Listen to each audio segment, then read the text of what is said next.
When you think of Niagara Falls, you likely imagine stunning vistas, booming cascades, and a tourist haven, but beneath this natural beauty lies a forgotten chapter of American history, one where the roar of the falls wasn't just a natural wonder, but the heartbeat of an industrial empire. You see, for over a century, Niagara Falls wasn't just a global tourist destination, it was a key industrial powerhouse that fueled factories, mills, and entire industries.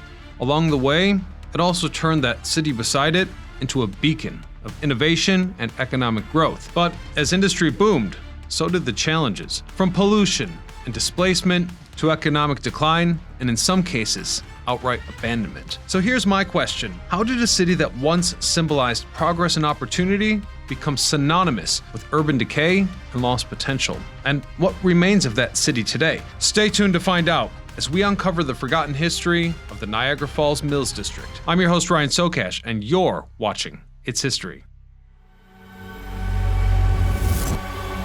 Let's start with one basic fact. Before becoming an industrial powerhouse, the Niagara Falls region was a natural landscape shaped by the relentless flow of water. Over thousands of years, erosion carved out an ecosystem where the power of the Niagara River dictated life in the area. Back then, this place had different inhabitants and a completely different significance. For context, the Niagara Falls area sits on the border between the US and Canada, within the Great Lakes region of North America. Specifically, the Niagara River flows from Lake Erie to Lake Ontario, forming the boundary between the state of New York and the province of Ontario. Spanning approximately 36 miles, the river is a vital component of the Great Lakes water system, carrying water from the upper lakes, Superior, Michigan, Huron, and Erie, towards the St. Lawrence River, which eventually empties into the Atlantic Ocean. Anyhow, before European settlers arrived, the region was dominated by temperate hardwood forests, home to species such as oaks and maples, whereas the wildlife included white-tailed deer, wolves, beavers, and migratory birds that used the Niagara River as a natural corridor for their seasonal movements. And finally, from a geological perspective, the Niagara Escarpment, a rock formation stretching from New York State to Wisconsin, formed around 12,000 years ago at the end of the last ice age. During this period, retreating glaciers left behind massive volumes of water that sculpted the landscape, ultimately creating the falls as we know them today. With that in mind, the Niagara region's forests, abundant wildlife, and resource-rich river made it an ideal location for Indigenous settlements. But even beyond serving as a source of sustenance, the river held deep cultural and spiritual significance to the natives. One of the region's primary inhabitants was the Anguiara, a people belonging to a confederacy known to the Europeans as neutral, due to their role as mediators in conflicts between other tribes. Their territory spanned parts of present-day southwestern Ontario and western New York, with settlements strategically placed along the Niagara River and the surrounding areas. Unlike other tribes actively engaged in warfare, they remained neutral, allowing them to develop trade relations with various Indigenous groups such as the Huron, Erie, and Seneca. Moreover, their strategic position within the Great Lakes region made them key intermediates in the fur trade, exchanging goods with other tribes and then later, European settlers. For this tribe and other Indigenous groups in the region, Niagara Falls was more than just a natural wonder. It was a sacred site.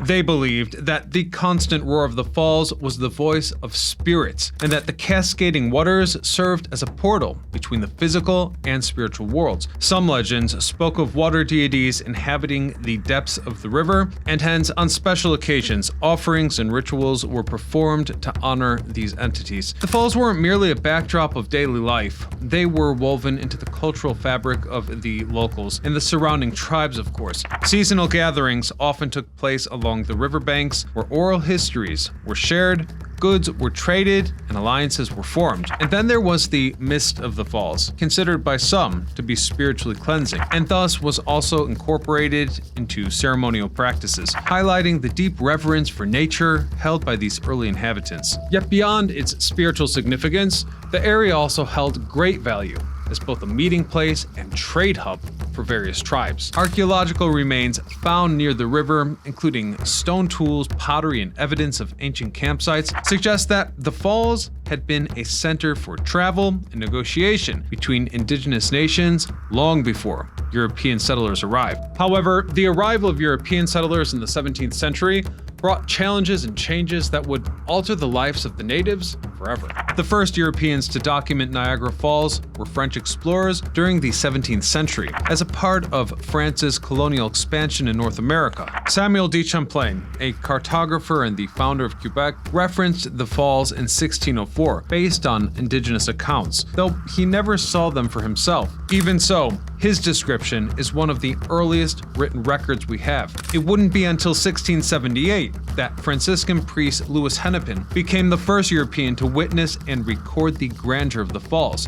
In his book, published in 1683, Hennepin vividly describes the waterfall's power and height, though he exaggerates its actual dimensions. Despite this, his accounts spread awareness of Niagara Falls all throughout Europe. During the 18th century, France and Britain fought for control of the Great Lakes, which, as I've already mentioned, was a region crucial to the fur trade. The Niagara River, connecting Lake Erie to Lake Ontario, became a strategic trade route for transporting goods and establishing trading posts. By 1720, the French built Fort Niagara, a stronghold at the river's mouth on Lake Ontario, to protect their commercial and military interest in the region. But if we fast forward to 1763, following Britain's conquest of Canada, French influence waned, and the British took control of Fort Niagara. By the late 18th century, as the region's population grew and trade routes expanded between the Great Lakes and the continent's interior, the Niagara area took on an entirely new role. Beyond serving as just a strategic passage, European settlers began to recognize the river's potential, not just for navigation, but also for energy production. However, this transformation didn't come without consequences. As European presence in the area grew, indigenous tribes that had lived there for centuries were gradually displaced. Expanding trade networks and European settlements eroded their territorial rights and influence, permanently altering their connection to the land and the river that had been so central to their culture and survival. So, as the landscape around the falls changed, so did its purpose. What was once a spiritual sanctuary and trading corridor began to evolve into an economic asset, with settlers eyeing the rushing water of the river not for ceremony, but for commerce. This shift set the stage for the region's industrial transformation, where natural power would soon be harnessed for human progress. By the late 18th century, the Industrial Revolution was reshaping the economy of North America. Previously, production in the US and Canada had relied primarily on handcrafted goods and agriculture, but the introduction of machinery and large-scale manufacturing completely transformed that landscape. The first factories emerged in the northeastern United States, where rivers provided a reliable energy source. The textile industry was the first to develop, using watermills to power mechanical looms. Soon other industries followed suit, leading to an economy increasingly based on mass production. The expansion of transportation, particularly railroads and canals, helped connect industrial centers with rapidly growing markets. This transformation in particular had a direct impact on the Falls region, where water power became a crucial resource for industrialization. And it's really no wonder. You see, since the 18th century, European settlers exploring the region were awestruck by the sheer force of the falls. The idea of harnessing that power for industrial purposes began taking shape, and the first small water-powered mills were built in the area. By 1759, a string of mills were installed along the river, using Niagara's current to turn water wheels that would do things like ground grain or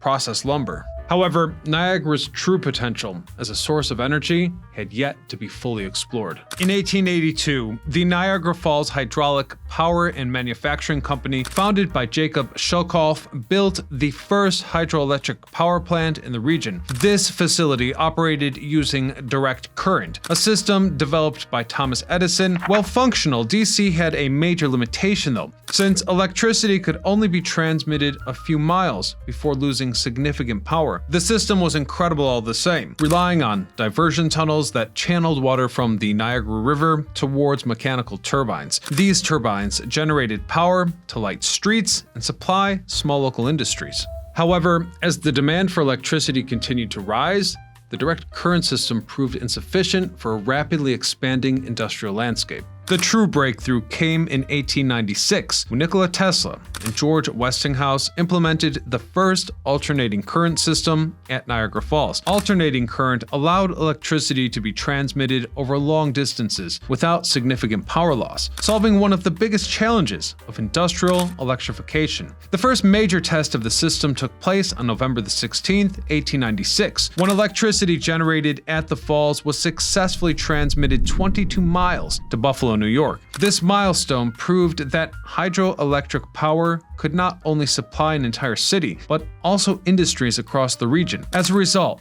factories, foundries, and chemical plants began setting up operation near the falls, as these companies were drawn in by the promise of cheap and abundant energy. The Tesla-Westinghouse system was a turning point in electrical history, as it was this that validated the AC model for industrial-scale power distribution and established Niagara Falls as a global leader in electricity generation. From that moment on, the alternating current system was adopted worldwide, becoming a global standard for electrical transmission. By the time the 20th century began, the Falls Industrial District was no longer just a collection of mills harnessing the river's current. Electricity had changed everything. Factories expanded, new industries arrived, and the city began to transform. But with growth came new challenges. A surging workforce, increased infrastructure demands, and this economy was entirely dependent on the river. This marked the next chapter in Niagara Falls' evolution, a period of expansion and an economic boom that seemed unstoppable. By the late 19th and early 20th centuries, hydroelectric power from Niagara Falls had become the driving force behind industrial development. With the success of AC transmission and the demand for more power skyrocketed. To meet this growing need, new hydroelectric plants were built on both the American and Canadian sides of the falls. On the Canadian side, a small hydroelectric station was established in 1893 to supply power to the rail lines connecting the Falls, Queenstown, and Chippewa. However, the most significant investment took place on the American side, where the Niagara Falls Power Company was founded. By 1918, it had consolidated multiple companies into just one, enabling a more efficient distribution of electricity. New infrastructure projects included diversion channels, more efficient turbines, and advanced transmission stations, transforming the region into a key electrical provider for New York, Pennsylvania, and other areas of the northeastern U.S. With access to hydroelectric power, the Niagara Falls Mills District evolved from a lumber hub to a diverse industrial powerhouse. Chemical giants like Hooker Chemical and Union Carbide set up operations, as others took on the production of things like aluminum for automobiles and aviation. Additionally, the region became a major producer of fertilizers and explosives, essential for agriculture and mining. The industrial boom attracted thousands of workers, resulting in a population explosion. With this rapid growth came the need for infrastructure expansion. Railroads were extended, connecting Niagara Falls to Buffalo, Toronto, and other major industrial cities. Bridges and highways, such as the Rainbow Bridge, were built, facilitating trade and workforce mobility across the border. And beyond that, the city was transformed residentially, and both the waterworks and public lighting were improved, turning the Falls region into a model of urban development. The city had left behind its past as a simple settlement near the falls. It was now a key industrial hub in the north, but like any city that grows too fast, its boom wouldn't last forever. By the mid-20th century, global competition and technological advancements began to weaken the Falls industrial sector. Companies that had once thrived on the cheap hydroelectric power started relocating to regions with lower labor costs, new energy sources, and relaxed environmental regulations. A key example of this was the aluminum industry, which had heavily relied on Niagara's electricity. However, with the construction of hydroelectric dams in the southern United States and the increasing use of coal and nuclear power plants, production started shifting elsewhere. Companies like Alcoa, once a major beneficiary of Niagara's energy, reduced their presence in the region altogether. The chemical industry faced similar challenges. Companies like Hooker Chemical and Union Carbide struggled as new environmental laws, such as the Clean Air Act of 1970 and the Clean Water Act of 1972, increased production costs. Many factories chose to just shut down rather than adapt to these stricter regulations. At the same time,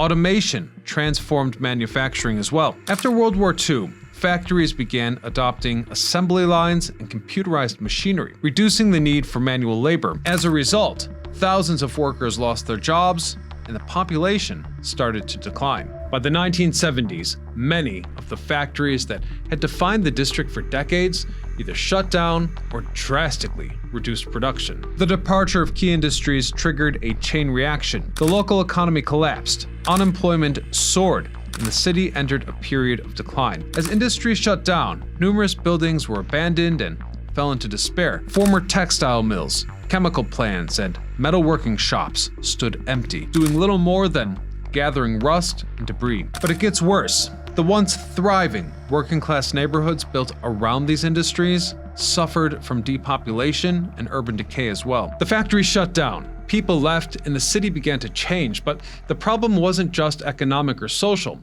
It was also environmental. For decades, the industries of Niagara Falls operated with little to no environmental regulation, dumping chemical waste into the ground and the river. One of the most infamous cases was the Love Canal disaster, which we covered in a recent video. But for those of you who didn't see it, I'll do a quick recap. Between 1942 and 1953, Hooker Chemical buried more than 21,000 tons of toxic waste, including dioxins, PCBs, and pesticides, in an abandoned canal that was later covered up and sold for the development of residential neighborhoods and a public school. By the 1970s, the consequences of this contamination became undeniable. Residents began experiencing alarming rates of cancer, birth defects, and neurological diseases, and it didn't take long before environmental tests confirmed that chemicals had seeped into the groundwater and were releasing toxic gases into the air. By 1978, New York Governor Hugh Carey ordered the evacuation of more than 800 families, declaring the area an environmental disaster zone. 2 years later,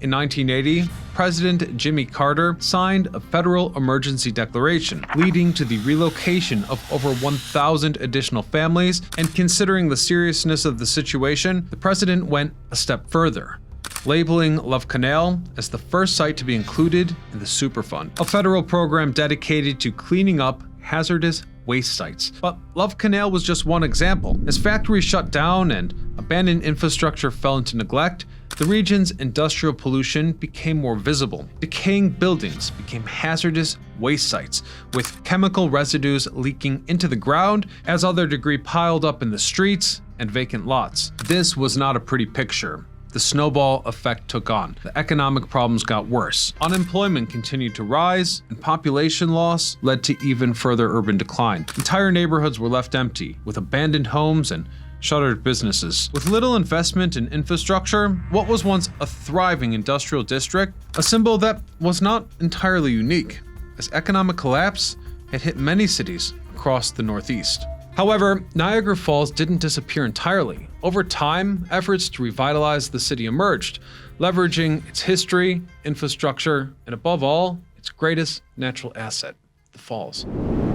Although the industrial boom of Niagara Falls is long gone, traces of its manufacturing past still remain. Some former factories and power plants have been repurposed into historical centers, while others stand abandoned as relics of a bygone era. The Rainbow Bridge and other transportation infrastructure continue to connect both sides of the border, but their primary use today is tourism rather than industry. Meanwhile, the canals that once diverted water to the power turbines still exist, though their function is now limited. One of the most iconic sites is the Niagara Parks Power Station on the Canadian side. This historic plant has been restored and converted into an exhibition space, showcasing the crucial role that power played in shaping the region's development. In an effort to preserve this industrial heritage, various conservation projects have been launched. On the Canadian side, the Niagara Parks Commission has worked to restore and protect key structures, including historic power and pumping stations. On the US side, the Niagara Falls Underground Railroad Heritage Center has repurposed historic buildings, incorporating them into educational tours that highlight not only the city's industrial past, but also its role in major social movements, such as the Underground Railroad